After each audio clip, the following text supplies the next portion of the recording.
Baik, selamat siang ibu-ibu semua, semuanya sudah join dan silahkan untuk teman-teman yang belum join, ibu-ibu boleh mengingatkan kembali supaya kita boleh bareng-bareng.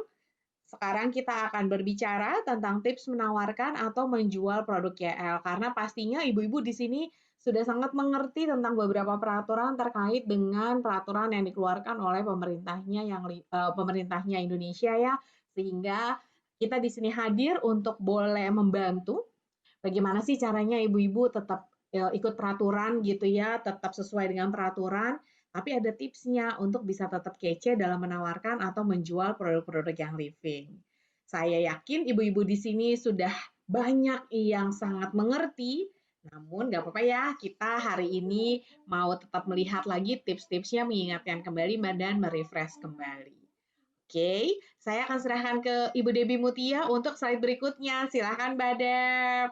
Oke, terima kasih Bu Lisa. Selamat pagi. Oh ya, semangat pagi Bapak Ibu sekalian, kakak-kakak semuanya di sini.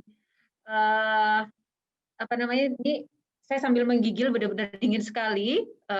Dan cuaca di luar juga ada yang hujan tadi katanya, ada yang juga di sini masih agak panas tapi dinginnya luar biasa seperti itu. Tapi di tengah kedinginan ini saya mencoba menghangatkan, apalagi dengan berbicara melalui Zoom call ini, semoga semakin bersemangat, jadi semakin hangat dan bersemangat ya. Oke, Bu Lisa, kita langsung mau bahas apa sih hari ini ya? Yang akan kita bahas adalah tips menawarkan atau menjual produk-produk yang living, terutama di media sosial atau medsos ya, atau lebih gampangnya juga ada yang bilang sosmed gitu ya, atau medsos, mana aja, tinggal dibalik antara bahasa Inggris dan bahasa Indonesia. Oke, langsung aja. Oh ya, kita mau nyapa tadi udah ya, sapa.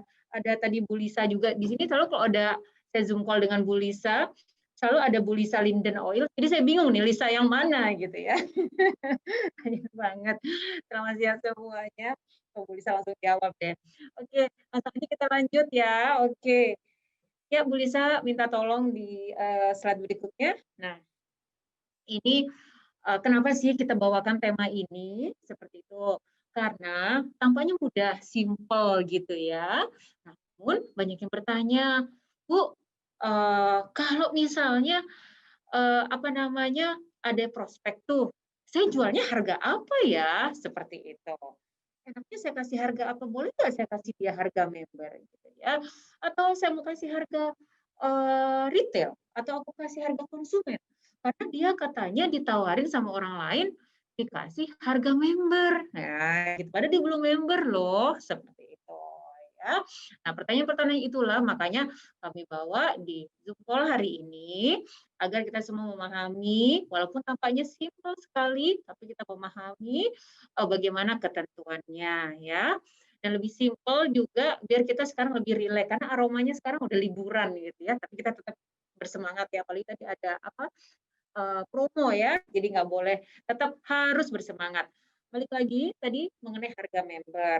Nah, mengenai harga member sebenarnya udah diatur loh, ada loh di pasalnya di buku kode etik di pasal 4.2 ya. Di sini misalnya nih kita sedang prospek. Nah, terus prospek kita memutuskan untuk menjadi member gitu ya. Jadi aku jadi member deh. Aku beli PEP gitu ya, seperti itu. Atau aku mau beli satuan aja kayak gitu ya. Boleh nggak? Boleh seperti itu. Tapi jangan lupa kalau misalnya dibeli itu kan udah masuk ke starter kit. Tapi kalau dia belinya misalnya satu aja nih, misalnya lavender gitu ya, jangan lupa ada biaya pendaftarannya yaitu Rp 100.000. Nah, harga lavendernya misalnya dibeli itu, maka harganya harga member. Wah, kayaknya udah tunjuk tangan semuanya, udah harga member ya, karena dia udah berkomitmen ingin menjadi member di Young Living, seperti itu. Di pasal 4.2, di bagian bawah udah kita jelasin nih, gitu ya. Anggota individu dapat bergabung dengan Young Living sebagai anggota. Nih, ada di sini ya, kayak gitu. Udah deal di fotonya kita deal, maka jangan lupa kasih dia harga member, seperti itu. Oke, sekarang next, gitu ya. Next, bagaimana dengan harga member? Nah, misalnya, aduh, saya nggak mau jadi member dulu deh, Bu. Nah, gitu ya. Bu Lisa, saya nggak mau. Saya mau coba dulu, katanya sih bagus, cuma kan saya mau yakin dulu nih, aku kalau ngeluarin uang segitu nggak mau dulu deh, bilang suami dulu. Nah, sering dengar kan, sering gitu kan. Aku coba-coba dulu deh, mau pakai uang belanja yang kemarin, mau beli daging ini, aku simpen dulu, aku mau beli YL dulu gitu ya. Tapi aku nggak mau jadi member, coba dulu ya. Nah, boleh nggak kita kasih harga member? Seperti yang tadi, hanya member yang living yang udah mau komitmen untuk jadi member, boleh kita kasih harga member. Kalau dia baru mau mencoba, belum mau jadi member, kita masih bisa menjual kepada dia dengan harga konsumen. Kalau kita lihat, setiap di promo yang living, itu ada loh flyer nih, salah satu contohnya nih, keren kan ya? Di Christmas in the Air Bundle, tuh dikasih merah-merah, ditanya sama bisa. Itu udah dua harga, harga konsumen dan harga member. Nah, bisa kita post, kita sarankan dua harga seperti ini, kita sarankan untuk dipostingnya. Ada harga member dan harga konsumen. Kenapa? Masih ada yang tahu nggak? Karena yang ngelihat ada dua orang, ada dua macam tipe, ada yang udah member, ada yang belum. Kalau dia udah member, tentunya downline kita ya. Kalau bukan udah member tapi orang lain, nggak, jangan ini ke kita ya, dibalikin ya ke upline-nya. Oh, kalau kamu udah jadi member, silakan belanja di VO-nya masing-masing. Tapi kalau dia belum member, makanya mereka bisa melihat dengan harga yang harga non member, atau bahkan bisa seperti ini dengan menampilkan dua harga. Oh, ternyata kalau udah jadi member harganya lebih murah ya. Ya udah deh, aku jadi member aja, seperti itu ya. Jadi ini yang dimaksud kapan kita menggunakan harga member dan kapan kita menggunakan harga non member. Ya. Bisa mau ditambahkan atau kita bisa lanjut? Oke, ada jempol. Oke, kita next, Bu Liza. Oke, nah ini juga sering ditanya, gitu ya. Bahkan saya sering temuin nih, Bu, oh kan ceritanya ada jual di bawah harga nih kan. Oh, suaranya timbul tenggelam. Apa karena saya pakai masker ya? Aman nggak ya? Oke, harusnya nggak apa-apa deh. Oke ya, saya coba buka masker. Semoga tidak timbul tenggelam. Iya, yeah. Baik. Misalnya nih, saya mau jual harga member, tapi dia bukan member. Nggak ada yang tahu, sembunyi-sembunyi. Jangan bilang-bilang ya, aku kasih harga member deh, gitu kan. Oh, tapi aku belum mau jadi member. Gak apa-apa, gak ada yang tahu ini, kayak begitu kan. Ya udah aku kasih kamu harga member. Boleh nggak? Gitu kan. Jadi chat pribadi nih, gitu kan.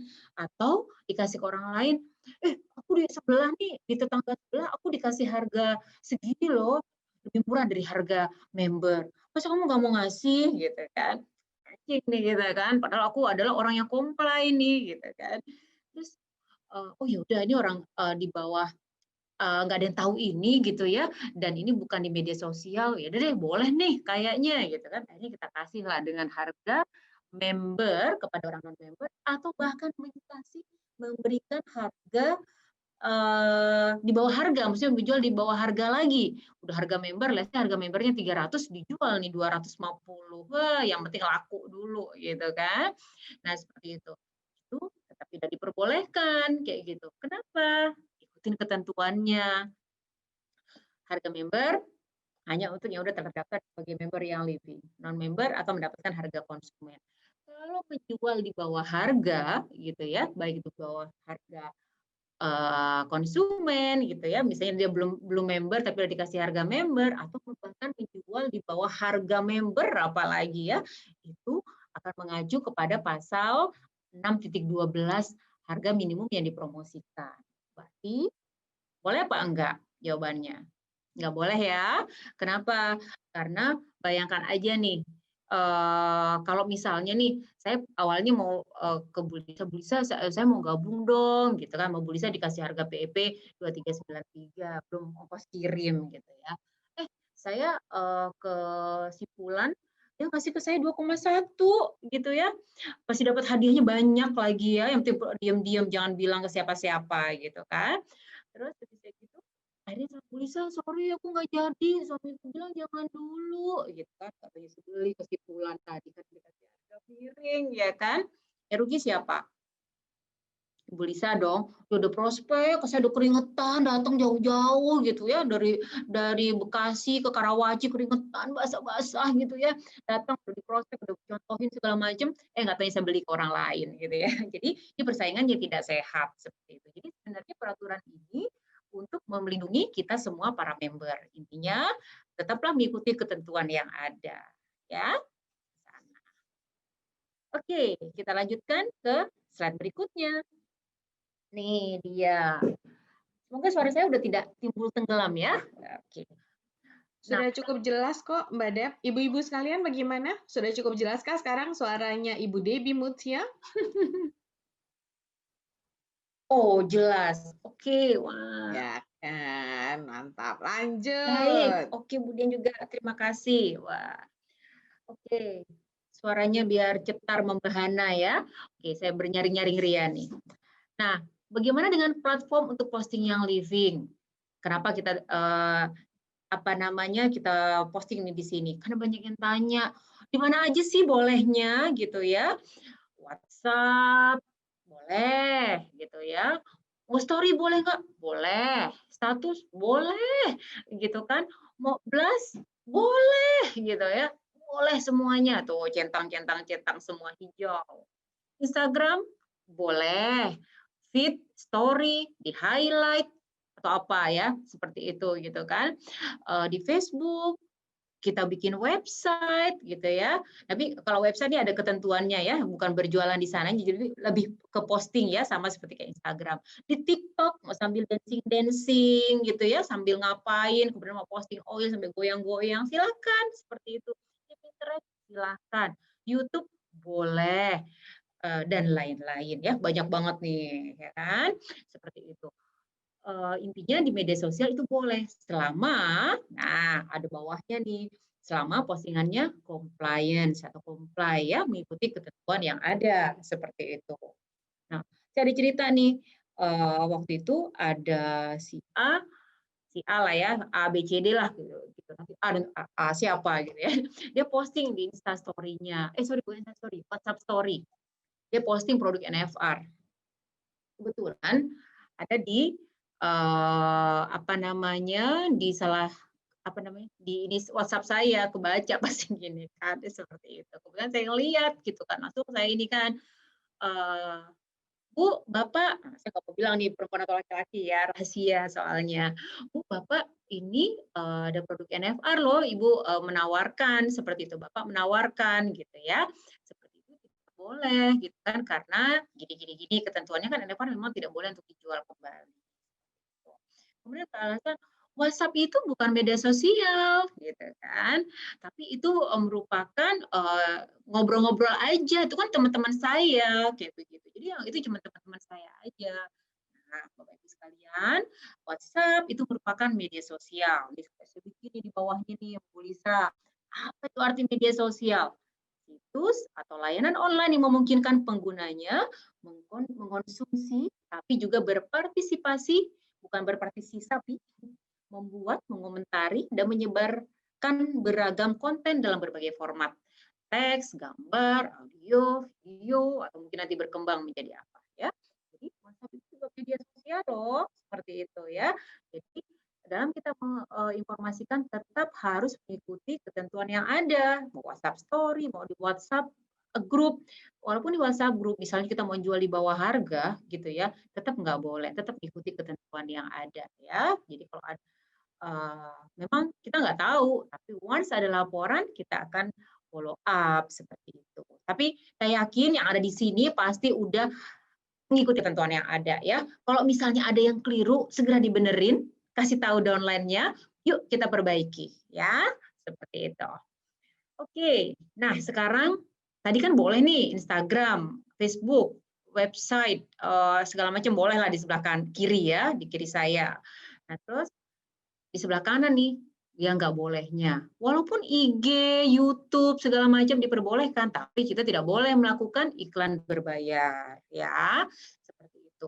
Kemudian marketplace juga tidak boleh kita posting ya. Udah tahu dong pelanggarannya, udah pada tahu kan kalau misalnya ketahuan siapa yang melakukan bisa diterminasi. Tapi kita tidak mau seperti itu. Yakin semuanya tidak ada yang berjual di marketplace ya. Seperti itu jangan beli juga ya. Gitu. Oke. Kemudian website. Nah, website tadi di sebelah kiri memang ada, tapi di sini website dengan portal payment, ada pembayaran di sana, ada pengiriman di sana, itu tidak diperkenankan ya. Jadi nggak semua website ternyata diperkenankan ya Bu Debs. Website dengan portal payment Ya, betul banget, yang itu tidak nggak boleh. diperkenankan. Iya, jadi polanya ini nih Bu Lisa, kalau let's say websitenya itu posting produk-produknya yang living itu dijelasin gitu ya. Oh ini manfaatnya gini, bisa dipakai buat ini loh, buat ini loh. Jangan lupa websitenya juga tetap comply. Kirimkan dulu ke kita juga ya untuk biar kita bantu review ya. Lebih baik kita bantu dulu. Maka aman sekali apabila sudah dikirimkan ya Kenapa? Mbak Dep ya. Semuanya sudah comply, semuanya sudah direview sehingga aman sekali apabila website tersebut sudah direview dulu oleh teman-teman dari Content Iya, Multiplier. langsung tuh Bu Erma. Oke Bu Mbak Lisa. Waduh, sip, kayak begitu. Nah, berikutnya nih Bu Lisa, tadi udah kita bicarakan mengenai website. IG posting, atau sebenarnya bukan hanya IG sih maksudnya di sini, media sosial posting ya untuk direct Ya, selling lain ya, ya seperti itu. setuju. Nah, ini cuma contoh aja, misalnya di IG posting. Kita posting MLM lain gitu ya, produk dari direct selling lain seperti itu. Nggak boleh, nanti dipisah. Nanti akan kita bahas di belakang ya di sini ya. Seperti itu. Di marketplace, sama-sama di sebelah kiri ada tulisan Facebook, tapi kalau udah marketplace tidak diperkenankan.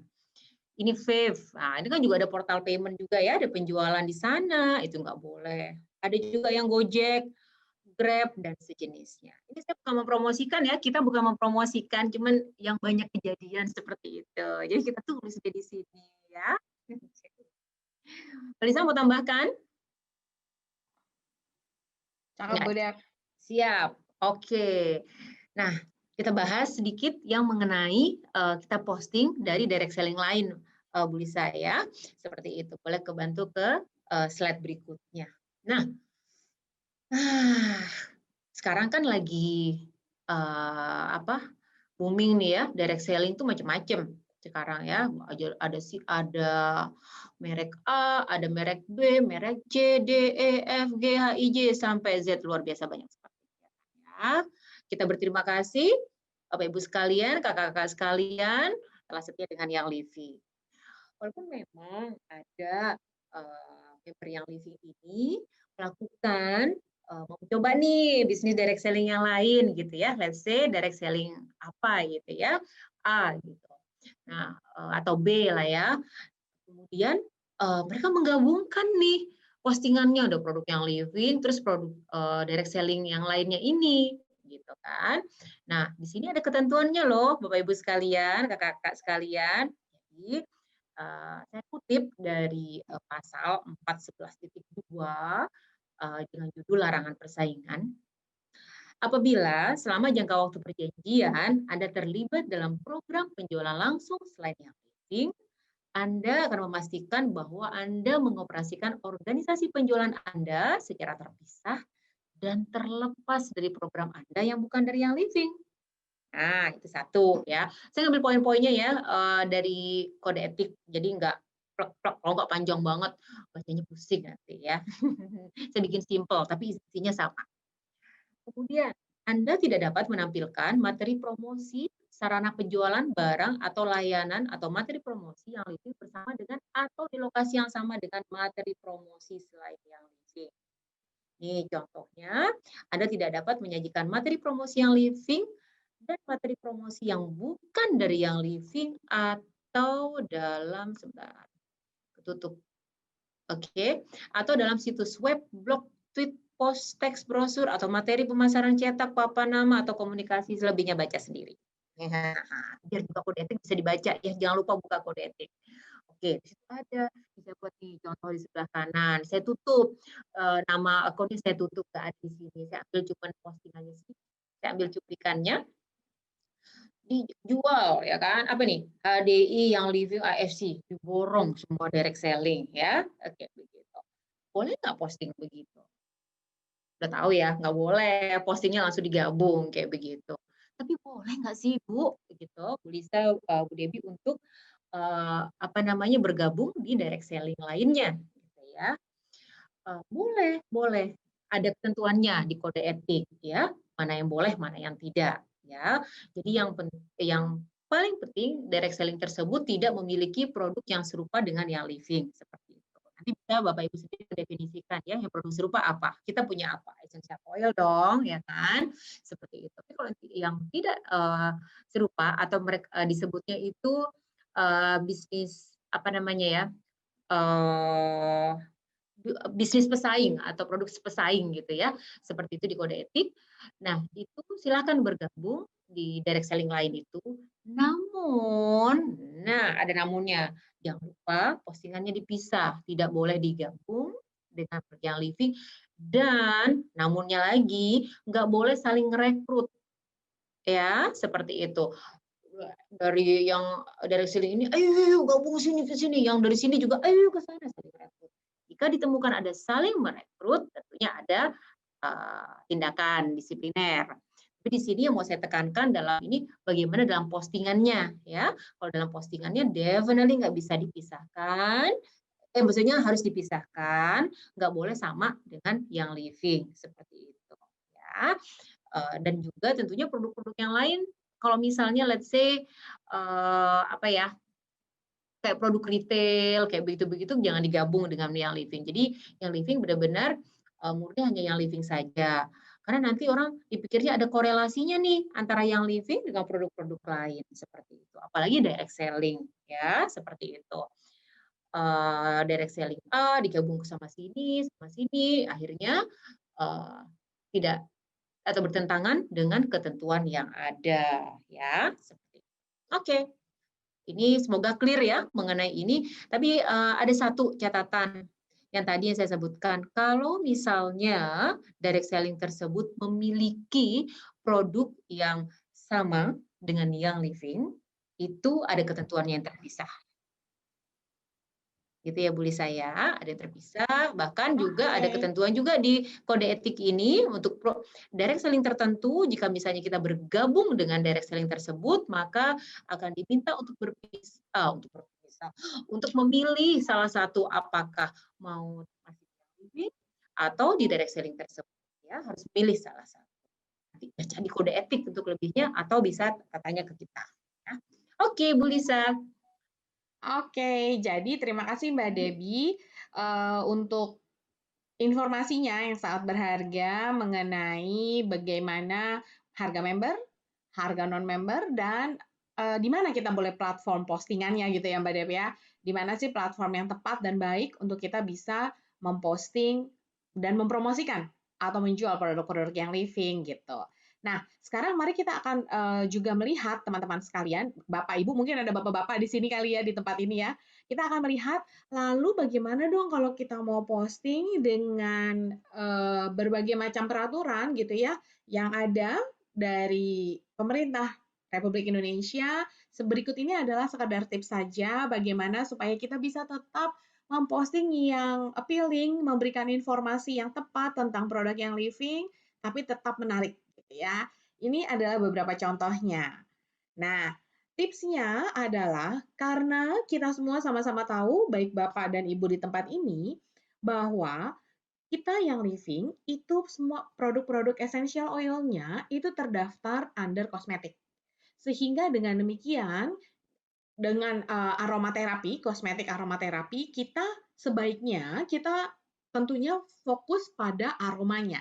Kenapa? Karena kita akan mengikuti peraturan yang ada. Karena kita akan posting dan akan sama-sama untuk tetap pada peraturan yang ada. Jadi tipsnya adalah yang pertama, kalau Bapak Ibu boleh mengingat di sini, ingin memposting produk yang living, yang pertama adalah ingat di mana kita terdaftar, yaitu di area kosmetik aromaterapi. Maka pertama tekankan pada penggunaan aroma. Contoh pada postingan berikut ini adalah aromanya dari Australian Kuranya, ini Woodsy segar, dan bersih. Lalu untuk kita bisa menambah pengetahuan maupun menambah ketertarikan orang untuk melihat postingan kita, informasinya bukan hanya ini, tapi Australian Kuranya ini adalah essential oil blend. Maka dengan demikian kita memberikan informasi essential oil blend-nya terdiri dari blend apa saja, lemon myrtle, kunzea, blue cypress, sacred sandalwood, fennel, melaleuca, eucalyptus radiata, dan tea tree. Jadi ini bisa kita berikan sebagai informasi, namun semuanya kita fokuskan pada aroma Australian Kuranya, gitu ya. Lalu, yang kedua yang bisa kita ingat sebagai tips, apabila kita mau berbicara tentang skincare, apabila kita mau berbicara tentang essential oil untuk membantu kecantikan kulit, maka Bapak Ibu di sini bisa fokus kepada misalnya dicampurkan pada skincare favoritnya. Contoh, apabila Bapak Ibu ingin bercerita tentang helichrysum, Bapak Ibu bisa bilang, helichrysum silahkan diteteskan kepada skincare anti-aging, sehingga bisa membantu kulit tampak lebih kencang misalnya, tampak lebih kencang. Tapi jangan lupa diteteskannya ke skincare Anda yang anti-aging. Atau semisal Anda ingin berbicara tentang lemon untuk perawatan untuk membantu gitu ya, membantu penampilan dan kecantikan kulit. Maka caranya teteskanlah lemon pada brightening skincare Anda agar kemudian membantu supaya membuat tampilan Anda tampak lebih cerah misalnya ya. Jadi jangan lupa Bapak Ibu, satu, ingatlah untuk fokus pada aroma, tipsnya. Dua, ingatlah apabila berbicara tentang penampilan kulit, bagaimana essential oil bisa membantunya, teteskanlah kepada skincare favorit Anda. Tergantung. Bicara tentang brightening, teteskan ke brightening skincare. Bicara tentang anti-aging misalnya, teteskan kepada perawatan kulit Anda yang skincare anti-aging Anda. Kemudian, mari kita sama-sama belajar untuk menghindari kata-kata hot words. Apa sih hot words, Mbak Lisa, Mbak Debbie? Itu adalah yang kita sarankan tidak digunakan. Karena sekali lagi, essential oil kita terdaftar di Badan POM sebagai kosmetik under aromaterapi, Bapak Ibu sekalian. Jadi hindari menggunakan kata-kata sakit, ngilu, nyeri, mual untuk mengobati jerawat sebagai antibakteri, itu semuanya adalah hot words. Mari kita hindari ya. Tips berikutnya, apabila Bapak Ibu ingin bicara contohnya tentang Penway, contohnya tentang wintergreen gitu ya, Bapak Ibu boleh bicara dari konstituen wintergreen, metil salisilatnya misalnya. Tapi untuk bisa mengarah ke sana, Bapak Ibu bisa mengatakan bahwa wintergreen atau Penway misalnya ya, bisa diteteskan ke dalam carrier oil. Sehingga lakukanlah pemijatan dengan Penway dan wintergreen beserta carrier oilnya, pemijatan untuk bagian tubuh yang lelah. Nah, itu bisa. Lalu kemudian selain Bapak Ibu mau bercerita tentang apa yang ada di dalam essential oil blend, bercerita tentang perawatan kulit misalnya yang membantu di sana, bercerita tentang pemijatannya, bisa juga selain itu bercerita tentang fun fact. Apa aja sih fun fact dari essential oil kita? Contohnya, tetap fun fact-nya menggunakan kalimat yang comply. Contohnya adalah ini. Lavender ini fun fact-nya banyak sekali loh. Dan setiap oil kita itu punya fun fact yang sangat menyenangkan untuk diketahui. Sangat informatif dan sangat menarik untuk diketahui gitu ya. Contoh, kita bicara fun fact lavender Bapak Ibu sekalian. Bahwa lavender ini, kebayang nggak sih dibutuhkan 2,5 meter persegi kebun lavender. 2,5 meter persegi itu besar loh. Dan di antara 2,5 meter persegi untuk tanaman lavender itu, kita hanya bisa mendapatkan 15 ml lavender essential oil. Dari situ orang akan bisa mengerti betapa murninya essential oil yang living karena memang benar-benar hanya diambil dari tanaman bunga lavender. Jadi tidak ada praktek-praktek yang menggunakan sintetik di dalamnya. Tapi seriously 2,5 meter persegi kebun lavender kita bisa mendapatkan hanya 15 ml tanaman essential oil lavender. Lalu bicara tentang begitu banyaknya lavender yang ada, spesies lavender yang ada, which is 39 spesies, yang living hanya mendestilasi dari Lavandula angustifolia. Memang dikenal sebagai true lavender. Bicara lagi tentang aroma yang tadi. Aromanya memang menciptakan lingkungan yang tenang dan damai, lalu bisa bicara tentang diffuser blend. Lalu apabila kita ingin menghindari hot words, ini adalah salah satu cara-caranya. Misalnya, apabila Bapak Ibu ingin bicara tentang stress away, gitu ya, lalu bisa dibuat gambar untuk diaplikasikan ke pelipis, aplikasikan ke belakang leher, ada titik ini, supaya bisa rileks. Mau bicara dari purification dari segi apa ya? Sekali lagi kita akan ingat dari aromanya. Maka kita bisa membuat DIY linen and pillow spray, which is dengan menggunakan air destilasi, dengan juga menggunakan witch hazel, kemudian dicampurkan, diteteskan purification, maka yang terjadi adalah aroma purification ini sangat menyegarkan gitu ya, sangat enak sekali untuk disemprotkan ke linen maupun pillow. Nah, jadi kita kembali fokus pada aromanya. Bicara tentang misalnya perawatan kulit tubuh, contohnya perawatan tubuh dengan sabun mandi tips. Kita bisa bicara bahwa sabun dengan infusi essential oil, karena tidak ada di luar sana sangat jarang sekali sabun yang diinfusi dengan essential oil gitu ya. Which is essential oil adalah core dari Young Living. Bicara tentang lavender tadi sudah, atau bicara dengan sensasi kehangatannya. Sensasi kehangatan yang ada dari aromais. Itu kan aromais memberikan sensasi kehangatan yang bisa diaplikasikan ke leher, ke dada, ataupun ke bahu. Sehingga ini akan memberikan sensasi hangat yang nyaman untuk kita. Jadi, itu adalah beberapa tips untuk kita tetap bisa bercerita dan memposting di sosial media kita tentang essential oil yang living yang cukup menarik, namun juga tetap comply. Jadi tetap menghindari hot words, fokuslah pada beberapa hal, aroma, teteskan pada skincare, tambahkan ke essential oil untuk teknik pemijatan, bisa bicara tentang fun fact dan hindari hot words dengan cukup menarik gitu ya. Nah, jadi itu yang ingin kita sampaikan, tips-tips beberapa tips, baik itu di platform apa, walaupun sama-sama di Facebook, tapi bagian Facebook mana yang tidak boleh, sama-sama di website, bagian website mana yang tidak boleh, lalu bagaimana posting di social media tipsnya, dan tentang harga member dan harga non-member. Itu yang ingin kami sampaikan, ada yang mau ditambahkan Mbak Debbie? Oh, jangan lupa ini Bu, kalau kita mau Ya. bicara tentang aroma essential oil yang living yang menyegarkan, apabila kita mau bicara tentang pembersihan. Jadi boleh, Ibu boleh mencampurkan lemon ke cairan pembersih, tapi yang kita katakan adalah aromanya bersih menyegarkan. Beda cerita apabila Bapak Ibu berbicara menggunakan lemon untuk membersihkan oven untuk membunuh bakteri dan kuman membandel. Nah, ini yang tidak disarankan. Tapi membersihkannya karena aromanya lemon bersih dan menyegarkan. Itu yang bisa dibuat supaya lebih menarik gitu ya, tapi tetap comply. Oke.